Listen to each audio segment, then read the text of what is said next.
Hello everyone, this is Mario from Kanen Coffee.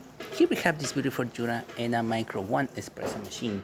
Now for this machine, we just give it a tune-up and we service the brew unit inside of it. Previously, this machine was just grinding coffee and it was not dispensing anything. It was just water coming up from here and the grounds would be dry.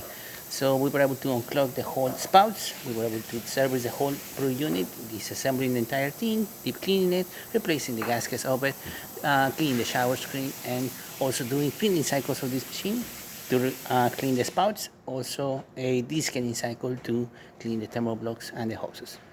So yeah, starting with one shot of espresso, we're gonna be testing this machine out. This machine only does coffee, so we're just gonna be testing it with a few shots of espresso.